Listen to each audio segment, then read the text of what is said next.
हरे कृष्णा। आप सभी का दिन शुभ और मंगलमय हो और भगवान श्री कृष्ण की कृपा आप सभी पर सदा बनी रहे। आज पद्म पुराण में सुनिए आगे की कथा। भीष्म जी ने पूछा, मुने, मार्कंडेय जी ने भीष्म तीर्थ में भगवान श्री कृष्ण को किस प्रकार उपदेश दिया और किस समय और कैसे उनका उनके साथ समागम हुआ? मार्कंडेय जी किसके पुत्र हैं? वे कैसे महान तपस्वी हुए और इस नाम का रहस्य क्या है? महामुने, इन सब बातों का यथार्थ रूप से वर्णन कीजिए। तब पुलत्स्य जी कहने लगे कि राजन, मैं तुम्हें मार्कंडेय जी के जन्म की उत्तम कथा सुनाता हूँ। प्राचीन कल्प की बात है। मृकंडू नाम से विख्यात एक मुनि थे जो महर्षि भृगु के पुत्र थे। वे महाभाग मुनि अपनी पत्नी के साथ वन में रहकर तपस्या किया करते थे। वन में रहते समय ही उनके एक पुत्र हुआ। धीरे धीरे उसकी अवस्था 5 वर्ष की हुई। वह बालक होने पर भी गुणों में बहुत बढ़ा चढ़ा हुआ था। एक दिन जब वह बालक आंगन में घूम रहा था, किसी सिद्ध ज्ञानी ने उसकी ओर देखा और बहुत देर तक रुककर उसके जीवन के विषय में विचार किया। बालक के पिता ने पूछा, महाराज, मेरे पुत्र की कितनी आयु है? तब वह सिद्ध बोला, मुनीश्वर, विधाता ने तुम्हारे पुत्र की जो आयु निश्चित की है उसमें अब केवल 6 महीने और रह गए हैं। मैंने ये बिल्कुल सच्ची बात बताई है, इसके लिए आपको शोक नहीं करना चाहिए। भीष्म, उस सिद्ध ज्ञानी की बात सुनकर बालक के पिता ने उसका उपनयन संस्कार कर दिया और कहा कि बेटा, तुम जिस जिस मुनि को देखो प्रणाम करो। पिता के ऐसा कहने पर वह बालक बहुत ही प्रसन्न होकर सबको प्रणाम करने लगा। धीरे धीरे 5 महीने 25 दिन और बीत गए। इसके बाद निर्मल स्वभाव वाले सप्तऋषिगण उस मार्ग से पधारे। बालक ने उन्हें देखकर उन सबको प्रणाम किया। सप्तऋषियों ने उस बालक को आयुष्मान भव, सौम्य ऐसा कहकर दीर्घायु होने का आशीर्वाद दे दिया। इतना कहने के बाद जब उन्होंने उसकी आयु पर विचार किया, तब 5 ही दिन की आयु शेष जानकर उन्हें बड़ा भय हुआ। वे उस बालक को लेकर ब्रह्मा जी के पास गए और उसे उनके सामने रखकर उन्होंने ब्रह्मा जी को प्रणाम किया। बालक ने भी ब्रह्मा जी के चरणों में मस्तक झुकाया। तब ब्रह्मा जी ने ऋषियों के समीप ही उसे चिरायु होने का आशीर्वाद दिया। पितामह का वचन सुनकर ऋषियों को बड़ी प्रसन्नता हुई। इसके बाद ब्रह्मा जी ने उनसे पूछा, तुम लोग किस काम से यहाँ आए हो और ये बालक कौन है, बताओ। ऋषियों ने कहा, प्रभु, ये बालक मृकंडू का पुत्र है। इसकी आयु क्षीण हो चुकी है। इसका सबको प्रणाम करने का स्वभाव हो गया है। एक दिन दैवात तीर्थ यात्रा के प्रसंग से हम लोग उधर जा निकले। ये पृथ्वी पर घूम रहा था। हमने इसकी ओर देखा तो इसने हम सब लोगों को प्रणाम किया। उस समय हम लोगों के मुख से बालक के प्रति ये वाक्य निकल गया कि चिरायुर्भव पुत्र, बेटा चिरंजीवी हो वो। आपने भी तो ऐसा ही कहा है, अतः हे देव, आपके साथ हम लोग भले झूठे क्यों बने? तब ब्रह्मा जी कहने लगे, ऋषियों, ये बालक मार्कंडेय आयु में मेरे ही समान होगा। ये कल्प के आदि और अंत में भी श्रेष्ठ मुनियों से घिरा हुआ सदा जीवित रहेगा। पुलत्स्य जी कहते हैं, इस प्रकार सप्तऋषियों ने ब्रह्मा जी से वरदान दिलवाकर उस बालक को पुनः पृथ्वी तल पर भेज दिया और स्वयं तीर्थ यात्रा के लिए चले गए। उनके चले जाने पर मार्कंडेय अपने घर आए और अपने पिता से इस प्रकार कहने लगे, तात, मुझे ब्रह्मवादी मुनि लोग ब्रह्मलोक में ले गए थे। वहां ब्रह्मा जी ने मुझे दीर्घायु बना दिया है। इसके बाद ऋषियों ने बहुत से वरदान देकर मुझे यहाँ भेज दिया। अतः आपके लिए जो चिंता का कारण था वो अब दूर हो गया। मैं लोककर्ता ब्रह्मा जी की कृपा से कल्प के आदि और अंत में और आगे आने वाले कल्प में भी जीवित रहूंगा। इस पृथ्वी पर पुष्कर तीर्थ ब्रह्मलोक के समान है पिताजी, इसलिए अब मैं वहां जाऊंगा। मार्कंडेय जी के वचन सुनकर मुनि श्रेष्ठ मृकंडू को बड़ी प्रसन्नता हुई। वे एक क्षण चुपचाप आनंद की सांस लेते रहे। उनके पुत्र को दीर्घायु होने का आशीर्वाद जो मिल गया था। इसके बाद मन के द्वारा धैर्य धारण करके इस प्रकार बोले, बेटा, आज मेरा जन्म सफल हो गया और आज ही मेरा जीवन भी धन्य हुआ है, क्योंकि तुम्हें संपूर्ण जगत की सृष्टि करने वाले भगवान ब्रह्मा जी का दर्शन प्राप्त हुआ। तुम जैसे वंशधर पुत्र को पाकर वास्तव में मैं पुत्रवान हुआ हूँ। वत्स, जाओ पुष्कर में विराजमान देवेश्वर ब्रह्मा जी का दर्शन करो। उन जगदीश्वर का दर्शन कर लेने पर मनुष्यों को बुढ़ापा और मृत्यु का द्वार नहीं देखना पड़ता। उन्हें सभी प्रकार के सुख प्राप्त होते हैं और उनका तप और ऐश्वर्य भी अक्षय हो जाते हैं। तात, जिस काम को मैं भी नहीं कर सका, मेरे किसी कर्म से जिसकी सिद्धि नहीं हो सकी, तुमने तो उसे बिना यत्न के ही सिद्ध कर लिया। सबके प्राण लेने वाली मृत्यु को भी जीत लिया। इसलिए दूसरा कोई मनुष्य इस पृथ्वी पर तुम्हारी बराबरी नहीं कर सकता। केवल 5 वर्ष की अवस्था में ही तुमने मुझे पूर्ण संतुष्ट कर दिया। इसलिए मेरे वरदान के प्रभाव से तुम चिरंजीवी महात्माओं के आदर्श माने जाओगे, इसमें बिल्कुल भी संदेह नहीं है। मेरा तो ऐसा आशीर्वाद है कि तुम्हारे लिए, और सब लोग भी यही कहते हैं, तुम अपनी इच्छा के अनुसार उत्तम लोकों में जाओगे। पुलत्स्य जी कहते हैं कि इस प्रकार ऋषियों और गुरुजनों की कृपा प्राप्त करके मृकंडू नंदन मार्कंडे जी ने पुष्कर तीर्थ में जाकर एक आश्रम स्थापित किया, जो मार्कंडे आश्रम के नाम से प्रसिद्ध है। वहां स्नान करके पवित्र होकर मनुष्य वाजपेय यज्ञ का फल प्राप्त करता है। उसका अंतःकरण सब पापों से मुक्त हो जाता है और उसे दीर्घायु प्राप्त होती है।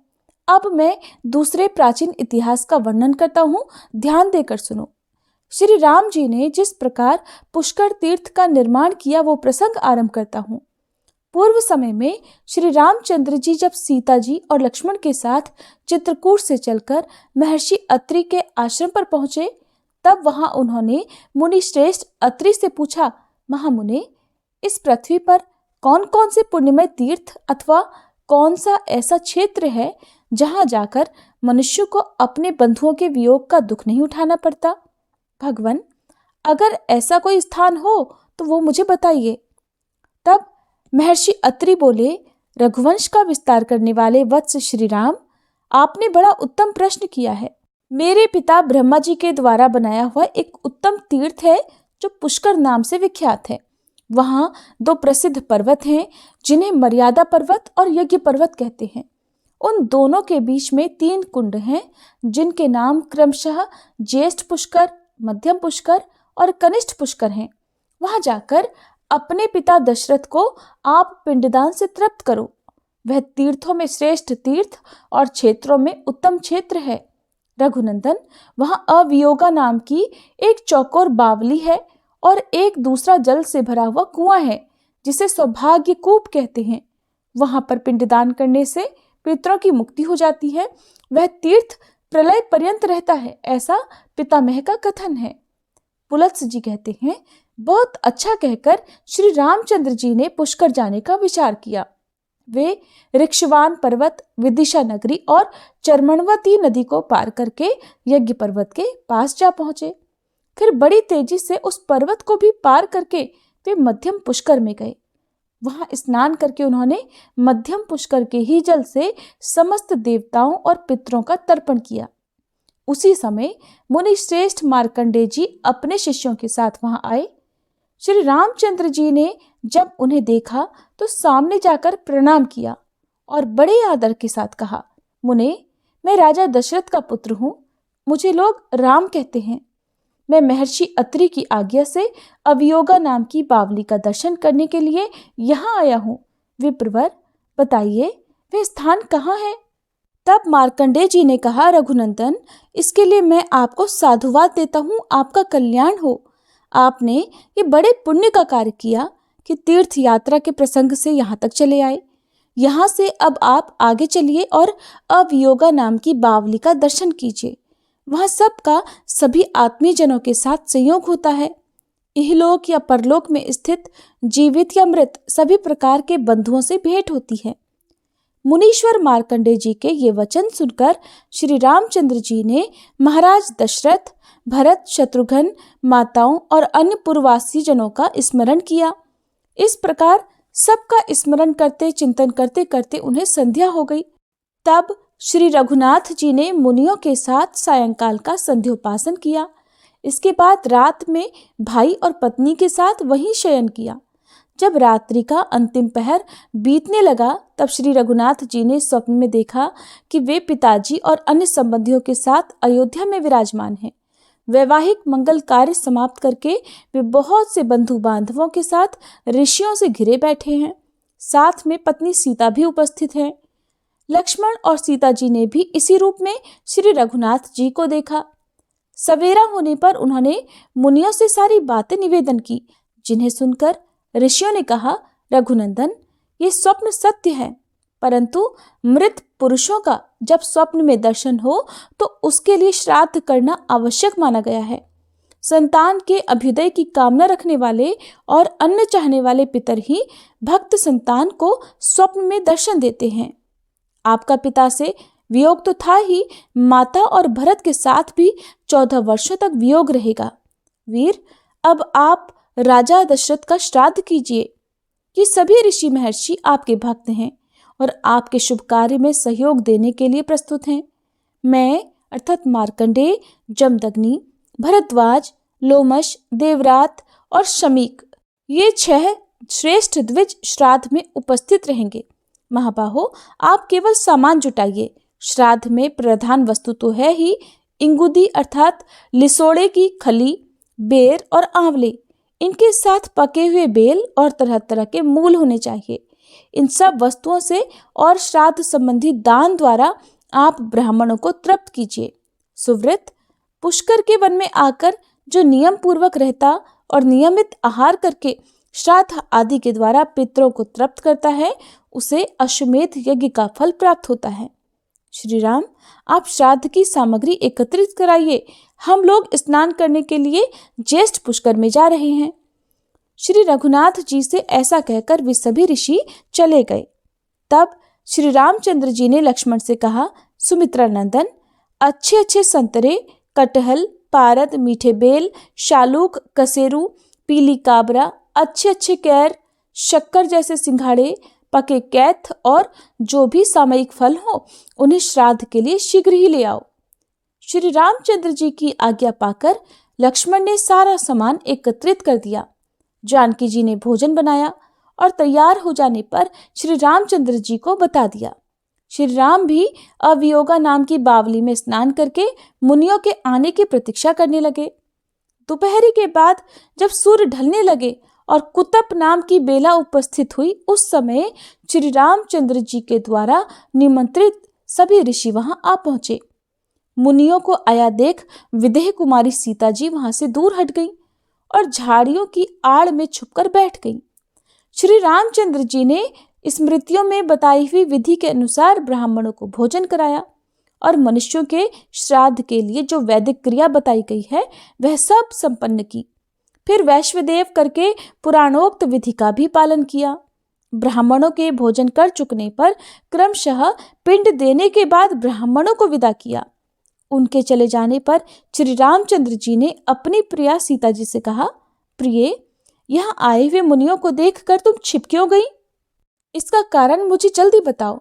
तब सीता जी बोली, नाथ, मैंने जो आश्चर्य देखा उसे बताती हूँ, सुनिए। आपके द्वारा नामोच्चारण करते ही स्वर्गीय महाराज यहाँ आकर उपस्थित हो गए। उनके साथ उन्हीं के समान रूपरेखा वाले 2 पुरुष और आए थे, जो सब प्रकार के आभूषण धारण किए हुए थे। वे तीनों ही ब्राह्मणों के शरीर से सटे हुए थे। रघुनंदन, ब्राह्मणों के अंगों में मुझे पितरों के दर्शन हुए। उन्हें देखकर मैं लज्जा के मारे आपके पास से हट गई। इसलिए आपने अकेले ही ब्राह्मणों को भोजन कराया और विधि पूर्वक श्राद्ध की क्रिया भी संपन्न की। भला मैं स्वर्गीय महाराज के सामने कैसे खड़ी होती? ये आपसे मैंने सच्ची बात बताई है। पुलत्स्य जी कहते हैं, ये सुनकर श्री रघुनाथ जी बड़े प्रसन्न हुए और प्रिय वचन बोलने वाली प्रियतमा सीता जी को बड़े आदर के साथ हृदय से लगा लिया। इसके बाद श्री राम और लक्ष्मण जी दोनों वीरों ने भोजन किया। उनके बाद जानकी जी ने स्वयं भी भोजन किया। इस प्रकार दोनों भाई श्री राम और लक्ष्मण और सीता जी ने वो रात वहीं बिताई। अगले दिन सूर्योदय होने पर सबने वहां से जाने का निश्चय किया। श्री रामचंद्र जी पश्चिम की ओर चले और 1 कोस चलकर ज्येष्ठ पुष्कर के पास जा पहुंचे। श्री रघुनाथ जी जैसे ही जाकर पुष्कर के पूर्व में खड़े हुए, तुरंत ही उन्हें देवदूत के कहे हुए ये वचन सुनाई दिए, रघुनंदन, आपका कल्याण हो। ये तीर्थ अत्यंत दुर्लभ है। वीरवर, इस स्थान पर कुछ समय तक निवास कीजिए, क्योंकि आपको देवताओं का कार्य सिद्ध करना, देव शत्रुओं का वध करना है। ये सुनकर श्री राम जी के मन में बड़ी प्रसन्नता हुई। उन्होंने लक्ष्मण से कहा, लक्ष्मण, देवाधिदेव ब्रह्मा जी ने हम लोगों पर अनुग्रह किया है, अतः मैं यहाँ आश्रम बनाकर 1 मास तक रहना और शरीर की शुद्धि करने वाले उत्तम व्रत का आचरण करना चाहता हूँ। तब लक्ष्मण ने बहुत अच्छा कहकर उनकी बात को स्वीकार कर लिया। इसके बाद वहाँ अपना व्रत पूर्ण करके वे दोनों भाई चले और पुष्कर क्षेत्र की सीमा मर्यादा पर्वत के पास जा पहुंचे। वहां देवताओं के स्वामी पिनाकधारी देव महादेव जी का स्थान था। वे वहां अजगंध के नाम से प्रसिद्ध थे। श्री रामचंद्र जी ने वहां जाकर त्रिनेत्रधारी भगवान उमानाथ को साष्टांग प्रणाम किया। उनके दर्शन से श्री रघुनाथ जी के श्री विग्रह में रोमांच आया और वे सात्विक भाव में स्थित हो गए। उन्होंने देवेश्वर भगवान श्री शिव को ही जगत का कारण समझा और विनम्र भाव से स्थित होकर उनकी स्तुति करने लगे।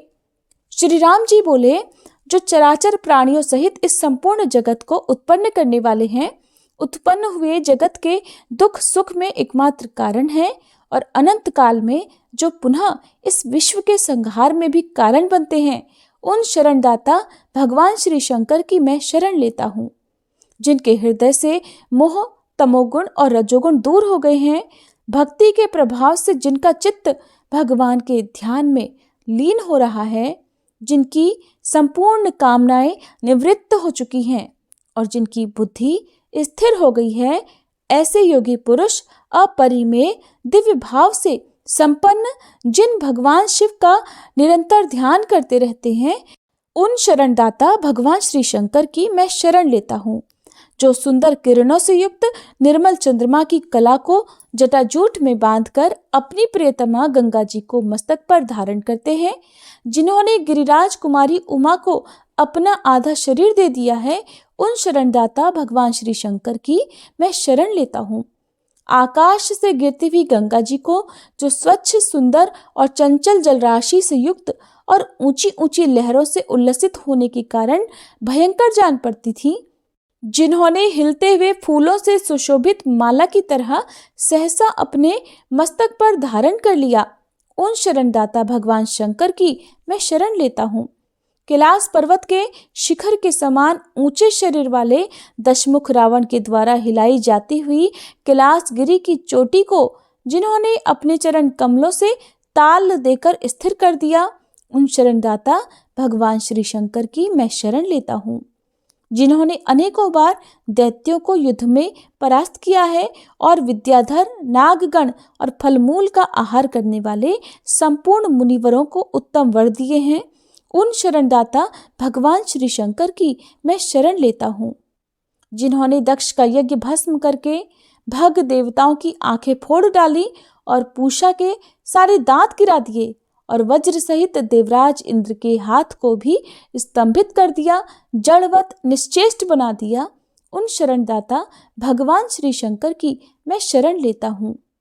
जो पाप कर्म में निरत और विषयासक्त हैं, जिनमें उत्तम ज्ञान, उत्तम कुल, उत्तम शास्त्र ज्ञान और उत्तम गुणों का भी अभाव है, ऐसे पुरुष भी जिनकी शरण में जाने से सुखी हो जाते हैं, उन शरणदाता भगवान श्री शंकर की मैं शरण लेता हूँ।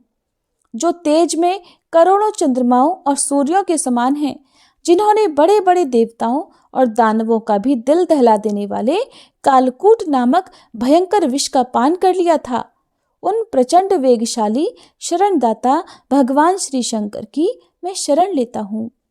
जिन भगवान महेश्वर ने कार्तिकेय के सहित ब्रह्मा, इंद्र, रुद्र और मरुत गणों को अनेकों बार वर दिए हैं और नंदी का मृत्यु के मुख से उद्धार किया, उन शरणदाता भगवान श्री शंकर की मैं शरण लेता हूँ।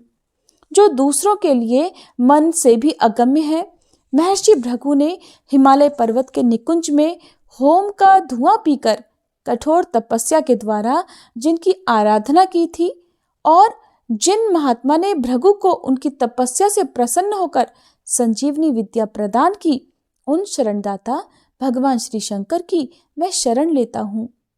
हाथी और बिल्ली आदि की सी मुखाकृति वाले और दक्ष यज्ञ का विनाश करने वाले नाना प्रकार के महाबली गणों द्वारा जिनकी निरंतर पूजा होती रहती है और लोकपालों सहित देवगण भी जिनकी आराधना किया करते हैं, उन शरणदाता भगवान श्री शंकर की मैं शरण लेता हूँ। जिन भगवान ने अपनी क्रीड़ा के लिए ही अनेकों नदियों, पक्षियों और वृक्षों से सुशोभित और ब्रह्मा जी से अधिष्ठित सातों भुवनों की रचना की है और जिन्होंने संपूर्ण लोकों को अपने पुण्य पर ही प्रतिष्ठित किया है, उन शरणदाता भगवान श्री शंकर की मैं शरण लेता हूँ। ये संपूर्ण विश्व सदा ही जिनकी आज्ञा के अधीन है, जो जल, अग्नि, यजमान, सूर्य, चंद्रमा, आकाश, वायु और प्रकृति इन 8 विग्रहों से समस्त लोकों का उपभोग करते हैं और जो बड़े से बड़े कारण तत्वों के भी महाकारण हैं, उन शरणदाता भगवान श्री शंकर की मैं शरण लेता हूँ। जो अपने श्री विग्रह को हिम और भस्म से विभूषित करके शंख, चंद्रमा और कुंद के समान श्वेत वर्ण वाले वृषभ श्रेष्ठ नंदी पर सवार होकर गिरिराज किशोरी उमा के साथ आकाश में विचरते हैं, उन शरणदाता भगवान श्री शंकर की मैं शरण लेता हूँ। यमराज की आज्ञा के पालन में लगे रहने पर भी जिन्हें वे भयंकर यमदूत पकड़कर लिए जा रहे थे और जो भक्ति से नम्र होकर स्तुति कर रहे थे, उन शांत मुनि की जिन्होंने बलपूर्वक यमदूतों से रक्षा की, उन शरणदाता भगवान श्री शंकर की मैं शरण लेता हूँ। जिन्होंने समस्त देवताओं के सामने ही ब्रह्मा जी के उस 5वें मस्तक को, जो नवीन कमल के समान शोभा पा रहा था, अपने बाएं हाथ के नख से बलपूर्वक काट डाला था, उन शरणदाता भगवान श्री शंकर की मैं शरण लेता हूँ।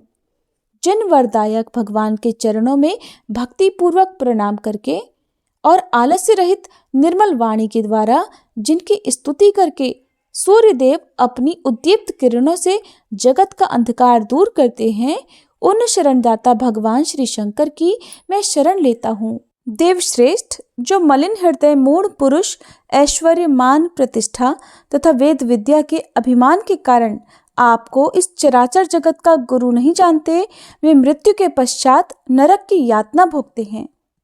पुलत्स्य जी कहते हैं, श्री रघुनाथ जी के इस प्रकार स्तुति करने पर हाथ में त्रिशूल धारण करने वाले वृषभध्वज भगवान श्री शंकर ने संतुष्ट होकर प्रसन्नता पूर्वक कहा, रघुनंदन, आपका कल्याण हो। मैं आपके ऊपर बहुत संतुष्ट हूँ। आपने विमल वंश में अवतार लिया है। आप जगत के वंदनीय हैं। मानव शरीर में प्रकट होने पर भी वास्तव में आप देव स्वरूप हैं। आप जैसे रक्षक के द्वारा सुरक्षित हो, देवता अनंत वर्षों तक सुखी रहेंगे। चिरकाल तक उनकी वृद्धि होती रहेगी। 14वां वर्ष बीतने पर जब आप अयोध्या को लौट जाएंगे, उस समय इस पृथ्वी पर रहने वाले जो मनुष्य आपका दर्शन करेंगे, वे सभी सुखी होंगे और उन्हें अक्षय स्वर्ग का निवास प्राप्त होगा। अतः आप देवताओं का महान कार्य करके पुनः अयोध्यापुरी को लौट जाइए। ये सुनकर श्री रघुनाथ जी श्री शंकर जी को प्रणाम करके शीघ्र ही वहां से चल दिए। इंद्रमार्गा नदी के पास पहुंचकर उन्होंने अपनी जटा बांधी। फिर सब लोग महानदी नर्मदा के तट पर गए। वहां श्री रामचंद्र जी ने लक्ष्मण और सीता जी के साथ स्नान किया। इसके बाद नर्मदा के जल से देवताओं और अपने पितरों का तर्पण किया और फिर उन दोनों भाइयों ने एकाग्र मन से भगवान सूर्य और अन्यान्य देवताओं को बारंबार मस्तक झुकाया। जैसे भगवान श्री शंकर पार्वती और कार्तिकेय के साथ स्नान करके शोभा पाते हैं, ठीक उसी प्रकार सीता जी और लक्ष्मण के साथ नर्मदा में स्नान कर श्री राम जी भी सुशोभित हुए। हरे कृष्णा। आज के अध्याय में बस इतना ही। इसके आगे का वृत्तांत आप सभी अगली कथा में जरूर सुनिएगा।